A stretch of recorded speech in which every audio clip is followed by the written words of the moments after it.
It is a lie." The words were not a shriek, not a plea. They were a statement of fact, delivered into the suffocating silence of the Duke's study with the cold, flat weight of a stone dropped into a well.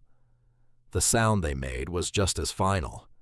Alistair, the 8th Duke of Blackwood, did not move. He stood before the roaring hearth, the firelight catching the severe planes of his face and turning his gray eyes to chips of flint. He held a sheaf of letters in one hand, the paper crinkling with the tension in his grip. They were not her letters. They were forgeries, vile and convincing, detailing an affair with a man she had met only twice in passing. "A lie," Serafina repeated, her voice a thread of sound in the vast, book-lined room. The scent of old leather and beeswax, once a comfort, now felt like the cloying perfume of a funeral parlor. It was the smell of the end. He finally turned his head, his gaze sweeping over her. It was not the look of a husband, of a man she had known, however distantly, for 2 years. It was the look of a judge upon a condemned prisoner. There was no heat in it, no fury. There was only a terrible, arctic coldness. It was the cold of betrayal, absolute and unquestioning. "Finch has a witness," he said, his voice as devoid of warmth as his eyes. "A groom who saw you, who saw him leaving your private garden." Finch. Of course. Mr. Finch, his father's steward and now his own. A man whose loyalty to the Blackwood name was said to be etched into his very bones. A man who had looked at her, from the day she arrived as a bride, with an unnerving mixture of deference and possession, as if she were another fine painting to be managed and catalogued. He had always been there, a shadow at Alistair's elbow, his quiet advice a constant, gentle pressure shaping the Duke's world. Now she understood. He had not been shaping it. He had been building a cage around it, around him, and she was the gilded bird to be expelled. She felt a wave of nausea, sharp and acidic, rising from the pit of her stomach. It was not just fear. It was the secret she carried, a flickering candle flame of a life cupped carefully within her, a life he did not yet know about. She had been waiting for the right moment, for a crack in the formidable wall of his duty and distraction, to tell him they were to have a child. The moment had turned to ash. "The witness lies. The letters are forgeries. Alistair, look at me." He looked, but he did not see her. He saw the evidence in his hand.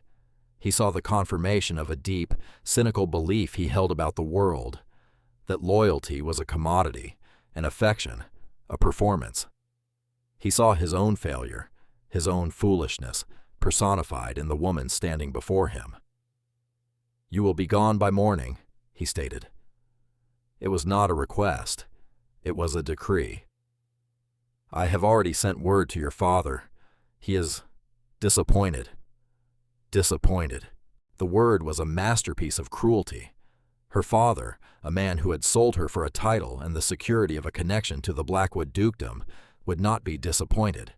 He would be enraged. He would disown her without a second thought to save himself the humiliation. She was utterly, completely alone. She did not cry. The tears were frozen somewhere deep inside her, a glacier of unshed grief. To weep now would be to grant him the satisfaction of her pain. It would be a confession. "Where am I to go?" she asked, the question purely practical. "That is no longer my concern," he replied, turning back to the fire. He tossed the forged letters into the flames. The paper blackened, curled, and then burst into a brief, bright conflagration, illuminating the merciless set of his jaw. He was erasing her. It was that simple. She stood there for another minute, watching his unyielding back. The room was a study in contrasts, the roaring fire and the glacial man, the scent of burning lies and the cold truth of her ruin. This was not a negotiation. It was an execution. Without another word, Serafina turned and walked out of the study, her steps unnaturally steady. The thick carpet drank the sound of her departure. She closed the heavy oak doors behind her, the click of the latch echoing in the cavernous hall like a final, fatal gunshot. The world went silent. The portraits of his ancestors stared down at her with cold, painted eyes. They approved. She was an impurity that had been identified and was now being purged. She did not return to their cavernous, cold bedchamber. That room was a mausoleum of their failed marriage, filled with the ghosts of unspoken words and unmet needs. Instead, she went to her small sitting room, the one place in the sprawling estate that felt remotely hers. She sat in the dark, her hands resting protectively over her still flat stomach. The nausea had subsided, replaced by a clarity so sharp it felt like a shard of glass in her mind. He believed Finch. He had not asked for her side, had not looked into her eyes and sought the truth. He had accepted the steward's word, the manufactured proof, and had condemned her on the spot. He had weighed 2 years of marriage against the word of a servant and found her wanting. There was no appeal. There was no hope of reprieve. The decision, when it came, was not born of panic, but of a sudden, fierce instinct for survival. Not for herself, for the child. She would not stay here to be sent away in disgrace, a pariah returned to a family that would lock her away. She would not allow her child to be born into that shame, to be a bastard hidden in a remote country house. She would disappear. She moved with a quiet, desperate purpose. She pulled a small, sturdy valise from the bottom of her wardrobe. She did not pack the silks or the velvets, the gowns that marked her as the Duchess of Blackwood. She packed 2 simple wool dresses, her plainest underthings, and a heavy cloak meant for a lady's maid. She left the jewels in their velvet-lined boxes. They were a part of the cage, and she was leaving the cage behind. Her fingers paused over a simple silver locket, a gift from her mother long ago. It was the only thing she took that held any memory of her old life. From a locked drawer in her writing desk, she retrieved a small purse containing 20 pounds, money saved from her personal allowance over 2 years, hoarded for a reason she had never quite understood until now. It felt like a pittance, a pathetic defense against the world, but it was all she had. She wrote no letter. He had already read the lies meant to destroy her. She would not give him any more of her words to disbelieve. Her last act was to look at herself in the cheval glass. The woman who stared back was a stranger. Her face was pale, her eyes wide and dark in the dim light, filled with a terror so profound it had become a kind of strength. She saw the Duchess of Blackwood, a fragile, decorative thing, and she saw that woman die. In her place, another was being born, someone harder, someone leaner, someone who would survive. She slipped out of the room, a ghost in her own home. The great house was silent, breathing around her in the deep slumber of the night. She crept down a servant's staircase, her heart a frantic drum against her ribs. Every creak of the floorboards was a shout, every shadow a grasping hand. Section dash section.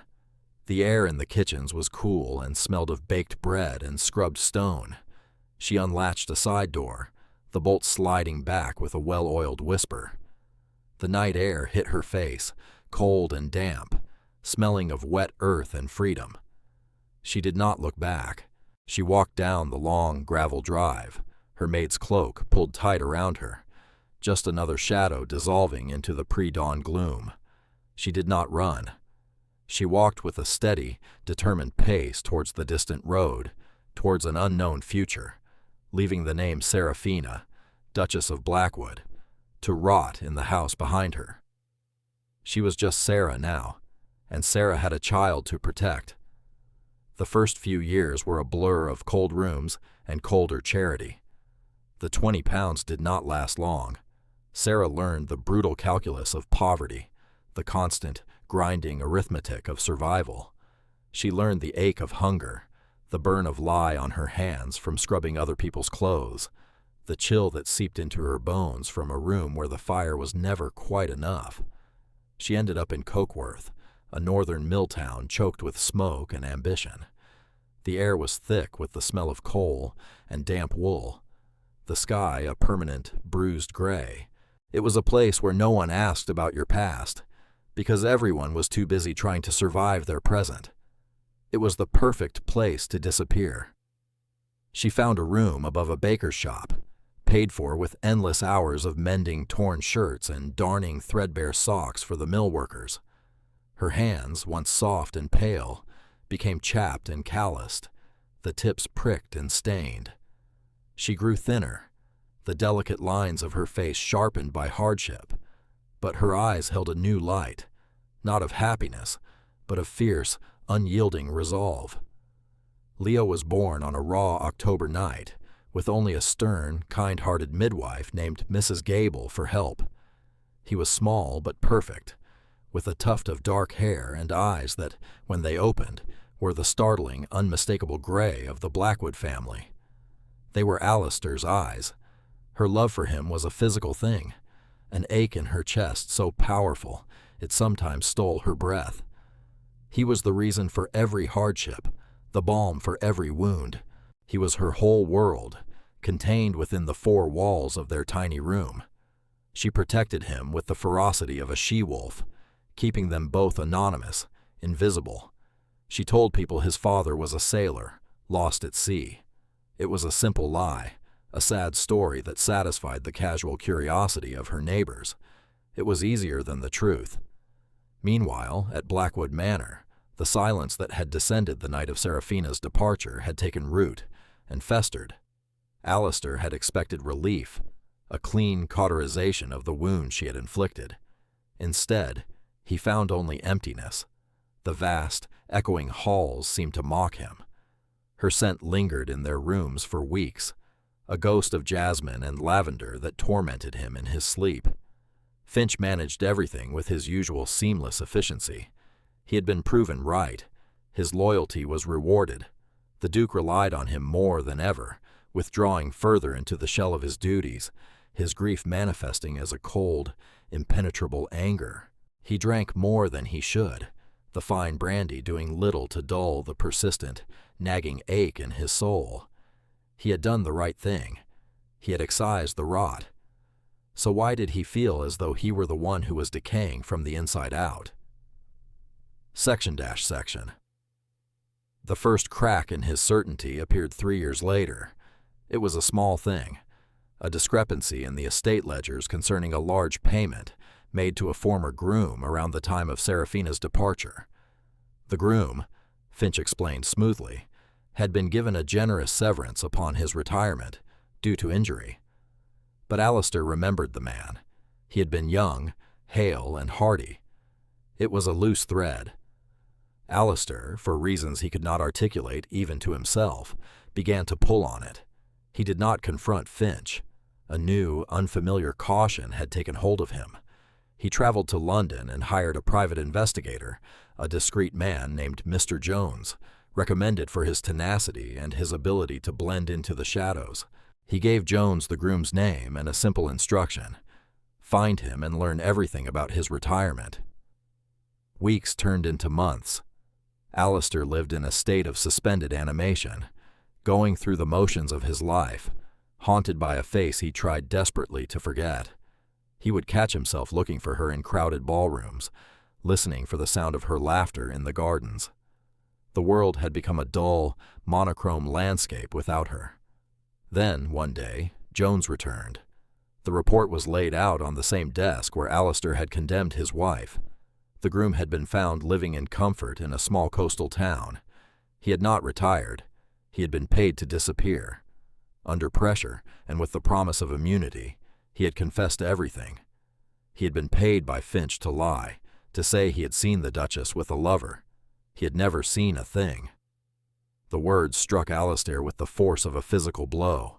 He felt the floor drop away from beneath him, leaving him in a sickening, vertiginous freefall. Finch. The next part of Jones's report was even more damning. The investigator had looked into the estate accounts as requested. He had found years of careful, systematic embezzlement, small amounts at first, then larger, all cleverly disguised, all orchestrated by the man Alistair had trusted above all others. Finch had been robbing him blind for a decade. Serafina, with her quiet intelligence and her growing interest in the household books, must have been getting too close to the truth. She had not been a target of jealousy. She had been a threat to his criminal enterprise. The final piece of the puzzle fell into place with a horrifying clang. Jones had also spoken to the postmaster in the local village. The man remembered the Duchess, in those first few months after she was sent away, had sent a flurry of letters to the Duke. At least a dozen of them. All had been collected, as was custom, by Mr. Finch to be included with the Duke's daily post. Alistair had never received a single one. He felt a cold dread creep up his spine, a horror so profound it left him breathless. He had not just been wrong, he had been a fool, a blind, arrogant, prideful fool. He had been a pawn in his steward's grubby little game, and he had sacrificed his wife, the one person who might have truly cared for him, to protect the architect of his ruin. The image of her face in the study that night burned in his mind. The shock in her eyes, the quiet dignity of her denial. It is a lie. She had told him the truth, and he had thrown it back in her face. He had cast her out into the world with nothing, believing her to be the worst kind of traitor, while the real viper was curled at his own hearth. And the letters. She had written to him. She had tried to reach him, to explain, to plead her case, and he, in his monumental arrogance, had been deafened by the silence orchestrated by Finch. What had those letters said? What agony had he left her to endure alone? The emptiness he had been living in for 3 years was suddenly filled with a raging, self-loathing inferno. He had not just lost his wife, he had destroyed her. And for what? For the word of a common thief. His first instinct was to storm out and strangle Finch with his bare hands. But that was the old Alistair, the man who acted on rage and impulse.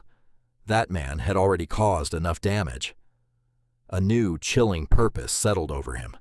He would not just find Finch's guilt, he would find Serafina. He had to. It was not about forgiveness. He knew he did not deserve that. It was about atonement. He had to know if she had survived his monstrous cruelty. "Find her," he said to Jones, his voice raspy with emotion. "Find my wife. Spare no expense. Turn over every stone in this kingdom. Find the Duchess."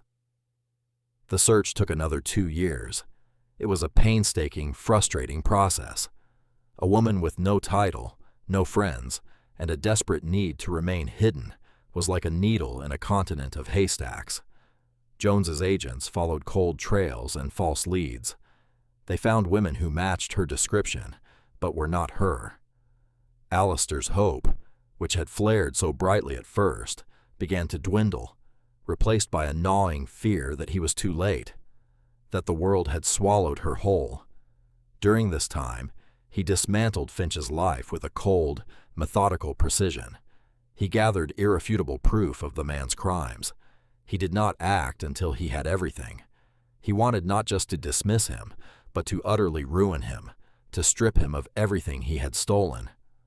The confrontation was still to come. First, he had to find Serafina. Then, after 5 years of her absence, a breakthrough. An agent in the north, investigating a list of women who had arrived in the region around the time Serafina had vanished, found a record. A Sarah who fit the physical description, living in the grim town of Cokeworth. She was a seamstress, quiet, kept to herself. And she had a son. A boy of 4, nearly 5, with dark hair and startlingly gray eyes. Alistair received the report on a Tuesday. He was on a train north by Wednesday morning. He traveled not as a duke, but as a simple gentleman, dressed in plain, durable tweed. He left his valet, his carriage, and his title behind. He was not going to Cokeworth to reclaim his Duchess. He was going as a penitent, searching for the woman he had wronged. Cokeworth was worse than he had imagined. The air was a physical weight, thick and gray, and it coated his tongue with the taste of soot. The noise was constant, the clang of machinery, the shouts of workers, the rumble of carts over cobblestones. It was a world away from the manicured lawns and sacred silences of Blackwood. The thought of Serafina, who had been raised in gilded cages, living here, surviving here, made his stomach clench with a fresh wave of guilt. He found her small cottage at the edge of the town, tucked away on a street of identical, grimy brick houses. It was distinguished only by a small, fiercely tidy patch of garden in the front, where a few brave flowers fought for life against the encroaching soot. He saw the boy first. He was playing in the garden, chasing a stray cat with a stick. He was small for his age, but moved with a wiry energy. He laughed, a bright, clear sound in the oppressive air, and then he turned. His gaze met Alistair's across the short distance. The breath left Alistair's body in a painful rush. It was like looking at a portrait of himself as a child. The same dark, unruly hair, the same stubborn set to his chin, and the eyes. They were the Blackwood eyes, a shade of gray so specific and so rare that there could be no doubt. This was his son, a child born in exile, raised in poverty, because of his father's blind, unforgivable pride. At that moment, the cottage door opened, and she stepped out. Time seemed to stop. It was Serafina, but it was not. The soft, gentle woman he remembered was gone. This woman was honed, pared down to the essential. She was thinner, the bones of her face more prominent. Her hands, as she wiped them on her apron, were red and capable. Her simple wool dress was clean, but faded from countless washings. But it was her eyes that held him captive. The sorrow he remembered was still there, but it was banked now, overlaid with a layer of hardened steel. She was no longer a duchess. She was a survivor. "Leo!" she called, her voice clear and carrying a note of authority he had never heard before. "Come inside. It is getting chilly." The boy, Leo, ran to her, and she scooped him up, her movements filled with a fierce, protective love that was painful to watch. She had done this alone. She had protected their son, raised him, loved him, all while he had been rattling around his empty mansion, drowning in self-pity. She saw him then. Her body went rigid. The warmth in her face vanished, replaced by a mask of ice. Recognition dawned, followed swiftly by a deep, visceral shock, and then something else. Not fear, contempt. She set the child down gently behind her, creating a physical barrier with her own body. "What are you doing here?" she asked. Her voice was flat, devoid of any emotion except a weary, ingrained hostility. She did not call him Alistair. She did not call him Your Grace. He was an unwelcome intrusion, a specter from a past she had tried to bury. "Serafina," he managed to say, his own voice sounding foreign and strained. The name felt like a violation on his lips. She was not that person anymore. "My name is Sarah," she corrected him coldly. "You have no business here. Leave." "I can't," he said, taking a hesitant step forward. "I know everything. About Finch, the letters, the groom. I know it was all a lie." He had expected this to be a thunderclap, a revelation that would shatter the wall between them. He had imagined this moment for years, rehearsed the words in his head. He would lay the truth at her feet, and it would be the first step towards... What? He did not even know. Her reaction was not what he had anticipated. She did not gasp. Her expression did not soften. A bitter, mirthless smile touched her lips. "You know," she repeated, the words dripping with 5 years of accumulated acid. "How wonderful for you. Your steward held the knife, but you were the one who twisted it. Did you come here expecting gratitude for finally discovering a truth I told you to your face 5 years ago?" Her words were a physical blow, striking him with more force than any fist. She was right. Of course she was right. His discovery changed nothing of his own culpability. He had been the judge, jury, and executioner. Finch had merely provided the perjured testimony. "No," he said, his voice low. I expect nothing. I had to see you. I had to know if you were safe. Safe? She laughed, a short, sharp, ugly sound. I have scrubbed floors until my fingers bled to keep a roof over our heads. I have gone hungry so my son could eat. I have lived in fear every single day that my past would find me. Do not dare to speak to me of safety. She pulled the boy closer to her hand resting on his dark hair. You have seen me. I am alive. Now go. She turned to lead Leo back inside, to close the door on him forever. He is my son, Alistair said, the words torn from him, raw and desperate. She froze, her back to him. For a long moment she did not move. When she finally turned, the look on her face was terrifying. The cold contempt was gone, replaced by a blazing, protective fury that made him flinch. He is my son, she hissed, her voice shaking with rage. He has my name. He has my love. He has my protection. He has never known a father. He has never needed one. You gave up any right to him on the night you threw his mother out into the dark without a backward glance. He is mine. You will not touch him. You will not speak to him. You will not come near him. Seraphina, please. Leave Cokeworth, she commanded, her eyes burning into his. If you ever cared for me at all, even for a moment, you will get back on your train, and you will go back to your cold, empty life, and you will leave us in peace. That is the only kindness you have left to give. She took Leo's hand and pulled him inside the cottage. The door shut with a definitive, resounding click. The latch slid home. Alistair stood alone on the grimy street, the soot-filled air choking him. He was shivering, though the day was not cold. He had found her, and he had lost her all over again. He had seen the truth in her eyes. He was not a savior who had come to rescue her. He was the monster from her past, come to destroy the fragile peace she had built in the ruins he had made of her life. He did not leave. He could not. To leave now would be to confirm her vision of him as a coward, a man who fled from the consequences of his actions. It would be a second abandonment. He walked to the only inn in Cokeworth, a noisy, grimy establishment called the Miner's Rest, and took a room. The sheets were damp, and the air smelled of stale beer and boiled cabbage, but it did not matter. Discomfort was a part of his penance.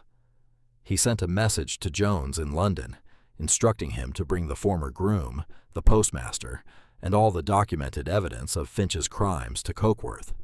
He would not ask her to believe him. He would prove it to her, lay the facts out like stones in a foundation. For the next week, he existed in a strange limbo. He kept his distance from her cottage, respecting the boundaries she had drawn, but he watched. From the window of his room, which overlooked her street, he saw the rhythm of her life. He saw her walk Leo to the small dame school in the mornings. He saw her carry heavy baskets of laundry to and from the large houses on the other side of town. He saw her haggling for vegetables in the market, her face set in a determined, focused mask. He saw how hard her life was. Every movement was efficient. Every penny counted. There was no room for error, no space for leisure. And through it all, she cared for Leo with a tenderness that was fierce and absolute. He saw them in her small garden in the evenings, her head bent close to his as she taught him to read from a tattered book. He saw the way the boy looked at her, with complete, unadulterated adoration. She was his entire world. Alistair felt a jealousy so profound it was a physical sickness. He had missed it all, his son's first steps, his first words, the shape of his laughter. He had forfeited all of it because of his own blind pride. He began to do small things, acts of service that required no interaction. He learned from the innkeeper that Mrs. Gable, the midwife who was Seraphina's only friend, had a husband with a bad lung.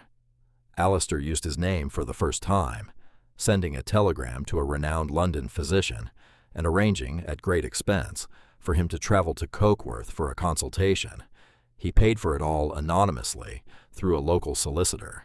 He saw a need for clean water in her part of town and commissioned a new well to be dug, telling the town council it was an anonymous donation from a guilt-ridden industrialist. He chopped a mountain of firewood late one night and left it stacked neatly by Serafina's back door, retreating before the sun rose. She knew it was him. He could see it in the suspicious, guarded way she looked down the street. She used the wood and misses. Gable's husband saw the doctor, but she never acknowledged him. Her silence was a wall of granite. He deserved it. He kept on, not expecting thanks, but simply because doing something, anything to ease the burden he had placed on her, was the only thing that made sense. Jones arrived a week later with his small retinue of witnesses. Alistair did not take them to her cottage. Instead, he sent a note via Mrs. Gable. It was simple. I have proof. I have the men Finch paid. I will present it all at the inn at 6 o'clock this evening. Whether you choose to come is your decision. I will not bother you again after tonight if that is your wish. A. He did not know if she would come. He spent the afternoon pacing the floor of the inn's private parlor, his nerves stretched taut. The groom, a nervous, sweating man named Thomas, sat huddled in a corner, terrified of the Duke, but more terrified of the consequences of his perjury. The old postmaster, a kindly man named Mr. Hemlock, simply looked sad. At 6 o'clock, the door opened. Serafina stood there. She was wearing her best dress, a simple gray wool, and her hair was pinned up neatly. She looked pale but composed. Her eyes swept over the men in the room, her expression unreadable. "Say what you have to say," she said, her voice quiet but firm. She did not sit down. Alistair nodded to Jones, who began. Methodically, dispassionately, the investigator laid out the entire conspiracy.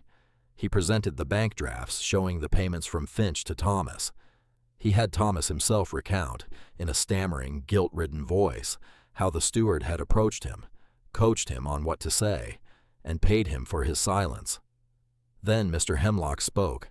He described the letters Serafina had sent, week after week. "Desperate, they seemed, Your Grace. Begging your pardon, ma'am," he amended, nodding to Serafina. "The steward, Mr. Finch, he always took them. Said he'd see the Duke got them personally. I thought nothing of it. He was the Duke's man, after all." Finally, Jones produced the ledgers, showing the years of Finch's embezzlement, the clear financial motive for getting rid of a duchess who was too astute for her own good. Throughout it all, Serafina did not move. Her face was a still, white mask, but Alistair saw the subtle tremor in her hands, which she had clasped tightly in front of her. She was not hearing a story of his innocence. She was hearing a detailed account of how she had been systematically, cruelly destroyed. When it was over, a heavy silence filled the room. "Thank you, gentlemen," Alistair said, his voice hoarse. "You may go." Jones ushered the two men out, leaving Alistair and Serafina alone. "Do you believe it?" he asked softly. She finally looked at him, and for the first time he saw not anger, but a profound, bone-deep weariness. The steel in her eyes had dissolved, revealing the raw wound beneath. "I believe," she said, her voice barely a whisper, "that I was right. It was a lie." She took a shaky breath. "And it does not change the fact that you did not believe me. It does not change the last 5 years." "I know," he said. "God, I know. I cannot change the past, Serafina. I can only try to atone for it." He took a step closer, his hands clenched at his sides to stop himself from reaching for her. "I returned to Blackwood. I confronted Finch. I had him arrested in front of the entire staff. I told them all the truth, that he was a thief and a liar, and that he had driven away the finest duchess the estate had ever known through his deceit. Your name is cleared." He saw a flicker of something in her eyes. Surprise, perhaps. Vindication. But it was fleeting. "My name," she said with a hint of her old bitterness, "is Sarah. I have no need of the name Blackwood." But Leo does, he countered gently. He is the heir. He deserves his birthright. A life of security. A future. Not this. He gestured vaguely towards the window, towards the smoky, impoverished town. He has a life here, she insisted, though her voice lacked its earlier conviction. He has me. He is happy. Is he? Alistair pressed, his heart aching. Or does he simply not know what he is missing? A father? A home? A legacy? He saw the conflict warring in her face. Her fierce, protective love for her son was battling with the deep, justified distrust she felt for him. I will not be your Duchess again, she said, her voice hardening. I will not return to that cage. I am not asking you to, he said earnestly. The cage is gone. I broke it, and the man who lived in it with you is gone too. I am trying to be someone different, someone better. Come back with me, not as my Duchess, as my partner. Help me run the estate. Your insights, your strength. Blackwood needs you. I need you. It was the closest he had ever come to admitting his own weakness, his own need. She stared at him, her gray eyes searching his, looking for the man he claimed to be. He held her gaze, letting her see all of it, the shame, the regret, the desperate yearning hope. I need time, she said finally, her voice strained. I cannot make this decision now. Take all the time you need, he said, relief washing over him in a dizzying wave. She had not said no. I am not leaving Cokeworth. I will be here. He had one last thing. From his coat pocket, he pulled a small, worn, folded piece of paper. It was the only one of her letters that had been found, tucked away in a drawer in Finch's desk, perhaps kept as a trophy. It was dated just a month after she had left. Finch missed one, he said, his voice thick with emotion. I think it belongs to you. He did not give it to her directly. He felt he had not earned the right to place anything in her hand. Instead, he laid it on the table between them. Then he turned and left the room, leaving her alone with the ghost of her own past, praying that it would not be the thing that drove her away from him for good. Seraphina stood frozen, her gaze fixed on the letter. Her letter. She remembered writing it, huddled in a freezing boarding house room, her belly aching with hunger and fear, her heart screaming with a grief so immense she thought it would tear her in two. It was a letter full of desperate pleading, of frantic avowals of her innocence, begging him to listen, to believe her, to find her. She could not bring herself to pick it up. It represented a version of herself she no longer recognized, a weak, broken thing, begging for mercy from a man who had none to give. To read it now would be to feel that agony all over again. She left it on the table and walked out of the inn, her mind a maelstrom of confusion and pain. The truth had not set her free. It had simply illuminated the bars of her prison more clearly. For 5 years, her anger at Alistair had been a shield, a fire that kept her warm and gave her strength. Now that shield was gone, and she felt vulnerable, exposed. He was not just the villain of her story anymore. He was a victim too, albeit a willing one. And he was trying, with a humility she never would have thought him capable of, to make amends. The next few days were a quiet torment. Alistair kept his word. He remained in town but kept his distance. She would see him sometimes, sitting on a bench in the town square, watching Leo play with the other children. He never approached. He just watched, his face a mask of profound longing and regret. Leo, of course, had noticed the stranger. "Who is that man, Mama?" he asked one afternoon, pointing a grubby finger towards the inn. "The sad man. He is always looking at us." Seraphina's heart seized. "He is someone I used to know a long time ago," she said, the words feeling inadequate and false. "Why is he sad?" Leo persisted, with the relentless curiosity of a 5-year-old. "Because he made a great mistake. she said softly, more to herself than to him. And he cannot fix it. Her friend, Mrs. Gable, was more direct. The man is eating his heart out for you, Sarah, she said one evening as they sat by the fire. My Thomas is breathing easier than he has in years because of that doctor. The whole street is drinking clean water. A bad man doesn't do such things. A rich man does, Serafina countered weakly. It is easy to be generous with money.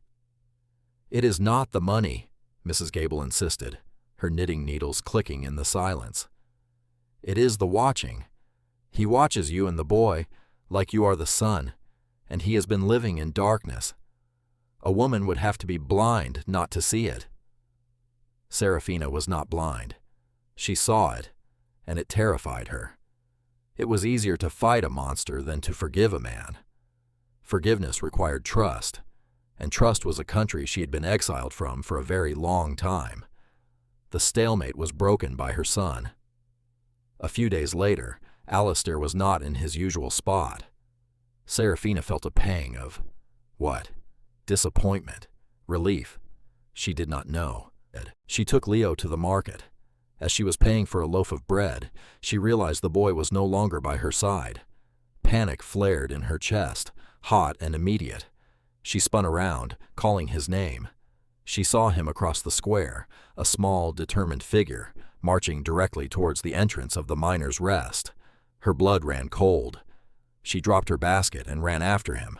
"Leo, stop!" But he was already pushing open the heavy tavern door and disappearing inside. She followed him into the dim, noisy taproom. Leo was standing in the middle of the room, looking around. He saw Alistair sitting alone at a table in the corner, a glass of untouched ale in front of him. Leo walked straight up to him. Alistair looked up, his face a study in stunned surprise. "Are you the sad man?" Leo asked, his voice piping and clear, cutting through the low grumble of the tavern. Alistair stared at the boy, his son, who was looking at him with those impossibly familiar gray eyes. He could not speak. He could only nod, his throat tight with a knot of unspeakable emotion. "My mama says you made a mistake," Leo announced to the silent watching room. "Did you make her cry?" The simple, brutal question hung in the air. Alistair felt the gazes of every man in the room on him. He looked past Leo and saw Serafina standing in the doorway, her face pale, her eyes wide with alarm. He looked back down at the boy. This was the moment of truth.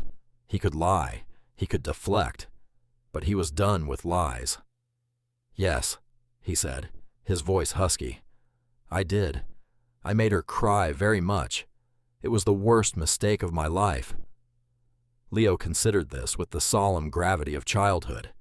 He then reached into the pocket of his small coat. He pulled out a folded, worn piece of paper. The letter. He must have taken it from the parlor when she was not looking. "You left this," Leo said, holding it out. "It belongs to my mama. Maybe it will help you fix it." He placed the letter on the table in front of Alistair. Then, with a satisfied nod, he turned and ran back to his mother, grabbing her hand. Alistair stared at the letter. His own damnation, written in her hand, delivered back to him by the son he had never known. The irony was so bitter it tasted like poison. He looked up at Serafina. The whole tavern was watching them now, caught up in the small, intense drama. He picked up the letter. He stood up and walked towards her, his legs feeling unsteady. He stopped a few feet away, holding it out to her. "He is right," Alistair said, his voice low and meant only for her. "This is yours, and he is right about everything else, too." She looked at his outstretched hand, at the letter, then up at his face. She saw no pride there, no ducal arrogance. She saw only a man stripped bare, his soul flayed open for her to see. She saw the truth of his regret, the depth of his shame, and in that moment, something inside her, a knot of anger and grief she had carried for 5 years, finally began to loosen. Slowly, she reached out and took the letter from his hand. Their fingers brushed. It was the first time they had touched in 5 years. A jolt, like lightning, passed between them. It was not a spark of passion, but of recognition. A ghost of the connection they once had, or could have had. She did not speak. She simply took Leo's hand, turned, and led him out of the inn, leaving Alistair standing alone in the sudden silence. That night, she read the letter. Her own words, her own desperate voice, cried out to her from the page. She wept. She wept for the girl who had written it, for the wife who had been so brutally betrayed, for the mother who had been forced to fight for her child's survival alone. She wept until there were no tears left, and when the weeping was done, there was a strange, quiet calm. The past was a scar, a terrible, disfiguring thing. It would always be a part of her. But it was not the whole of her. She had survived it. She had built a life from its ashes. The next morning, she packed a small bag. She dressed Leo in his best clothes. Then she walked with him to the inn. Alistair was sitting in the parlor, staring out the window. He looked as if he had not slept. He stood when she entered. "We will go with you," she said, without preamble. Hope, fierce and fragile, flared in his eyes. "Serafina—" "On my terms," she cut in, her voice steady and strong. "I am not returning as your wife, not yet. Perhaps not ever. I am returning as Leo's mother. I will have my own rooms. I will have a say in the running of the estate. I will be your partner, as you offered, but nothing more until I can be sure that the man who sent me away is truly gone." She was not asking. She was dictating. She was a queen negotiating the terms of a treaty, and he had never loved her more. "Anything," he said, his voice thick with unshed tears. "Whatever you ask, it is yours."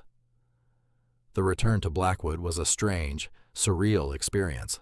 The great house was the same, but she was different.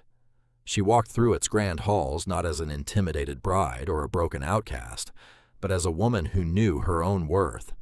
The staff, who had all been told the truth of her exile, greeted her with a profound, deferential respect they had never shown before. She took a suite of rooms in the East Wing, far from the ducal chambers. She set up a life for herself and Leo within the vast estate, a life that was hers. Alistair respected her boundaries completely. He never pushed, never presumed. He ate his meals alone, unless she invited him to join her and Leo, which she began to do, tentatively at first, and then more frequently. She threw herself into the work of the estate. Her experiences in Cokeworth had given her a perspective Alistair had never had. She saw the hardships of the tenants, the struggles of the local villagers. She established a school for the estate children. She used the ducal funds to improve the cottages, to ensure fair wages. She was not just a duchess. She was a force of nature, remaking Blackwood from the inside out. Alistair watched her, his heart filled with a mixture of awe and love so painful it was almost unbearable. He worked alongside her, deferring to her judgment, learning from her. He was courting her, he realized, not with flowers and jewels, but with spreadsheets and crop reports, with shared concerns and quiet, late-night conversations over estate plans. He was also courting his son. He spent hours with Leo, teaching him to ride, to fish, to understand the land that would one day be his. He did not try to replace Serafina in the boy's affections, but to supplement her. He was a quiet, steady, loving presence. He was simply there. The healing was slow. It was not a single moment of forgiveness, but 1,000 small moments of trust, rebuilt painstakingly, day by day. It was in a shared laugh over one of Leo's jokes. It was in a moment of comfortable silence as they watched the sunset over the rolling hills. It was in the way she began to call him Alistair again, her voice soft instead of sharp. One evening, a year after their return, he found her in the library, the room where he had shattered their world. She was standing by the fire, just as he had been that night. "I used to hate this room," she said quietly, not turning as he approached. "I saw it as the place where my life ended. It was the place where my blindness was absolute," he replied, his voice filled with the memory of his shame. She finally turned to face him. The firelight softened the lines of her face, and her gray eyes were clear and calm. "Perhaps," she said softly, "it can be the place where we begin again." He searched her face, hardly daring to breathe. He saw no hesitation there, no lingering anger. He saw a choice, a deliberate, conscious decision to step out of the past and into a new future. He closed the distance between them and gently took her hands. They were no longer the chapped, raw hands of a laundress, but they were not the impossibly soft hands of the Duchess he had married. They were the hands of a strong, capable woman, his partner, his equal. "Serafina," he whispered, his voice breaking, "I love you. I think I have loved you all along, but I was too much of a fool to know what love was." A single tear traced a path down her cheek, but it was not a tear of sorrow. "I know," she said, her voice catching. I think I am ready to love you too, the man you are now." He did not kiss her then. The moment felt too sacred for that. He simply raised her hands to his lips and held them there, a silent vow of devotion, of gratitude, of a love that had been lost in the fire and forged anew in the crucible of atonement. The story of the Duke and his lost and found Duchess became a quiet legend in the halls of Blackwood. Theirs was not a fairy tale romance. It was something stronger, more real.